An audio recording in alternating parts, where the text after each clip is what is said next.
vous répondre là-dessus.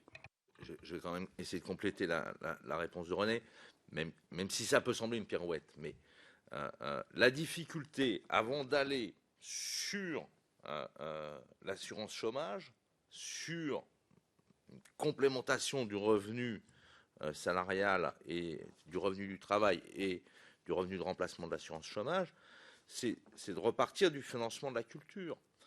Le Centre national que présentait René tout à l'heure. Aujourd'hui, on a un financement de la culture qui est extrêmement éclaté, avec des financements, René a donné des exemples, qui sont fragmentés.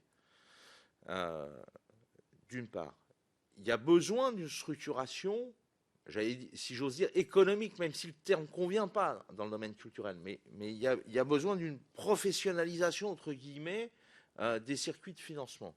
Ça peut passer par des taxes. Aujourd'hui, ce n'est pas la mode d'en créer des nouvelles, mais il y a quand même des dispositifs, par exemple autour du CNC, qui existent. On peut regretter qu'on n'ait pas pu mettre en musique, si j'ose dire, le Centre national de la musique. Donc ça, il y a des choses autour des circuits de financement, j'allais dire, y compris traditionnels, la structuration de l'emploi. Nous, on croit beaucoup aux négociations dans les branches et au contrôle par les professionnels eux-mêmes de ce qui est légitime en termes de contrat court ou pas, parce que ça crée aussi plein de gens qui sont sur le marché et dont on peut se dire entre nous, j'allais dire de manière froide, qu'il n'y a pas la place aujourd'hui pour les financer. Mais ça, c'est une vraie difficulté. Qu'est-ce qu'on en fait s'ils sortent, etc. En tout cas, on ne peut pas les laisser dans la misère, pas à ces niveaux de misère-là. Et puis, très tranquillement, moi j'ai parlé des bénéficiaires finaux tout à l'heure, dans certains secteurs économiques, on dit bien que les donneurs d'ordre ont une responsabilité par rapport à leurs sous-traitants. Là, d'une certaine façon, une fois qu'on aura éclusé tous les abus d'un certain nombre de secteurs, ces gens-là, ils seront propres. Aujourd'hui, ils ne sont pas propres, donc on peut leur taper dessus, les diffuseurs, par exemple. Donc on peut taper, c'est tranquille. Mais peut-être qu'un jour, ils seront propres. N'empêche qu'ils bénéficient du système. C'est-à-dire qu'une production télévisuelle peut être au prix où elle est, parce qu'il y a le système de l'intermittence, parce qu'ils ne payent pas intégralement ce dont ils bénéficient. Or, quand même, économiquement, ceux-là, ils ne vont pas si mal que ça. Donc, ils devraient contribuer, d'une manière ou d'une autre, à permettre de solvabiliser ce qui leur permet, entre guillemets, de faire des profits. Je mets vraiment des guillemets à tous ces mots, parce que ce n'est pas dans notre culture. Mais que vous iriez jusqu'à dire, justement, qu'il faut solvabiliser, viabiliser les emplois plutôt que d'en développer de nouveaux, quoi. Est-ce que vous iriez jusqu'à dire ça ou vous voulez éviter de rentrer dans ce débat-là? Il faut solvabiliser et viabiliser le secteur.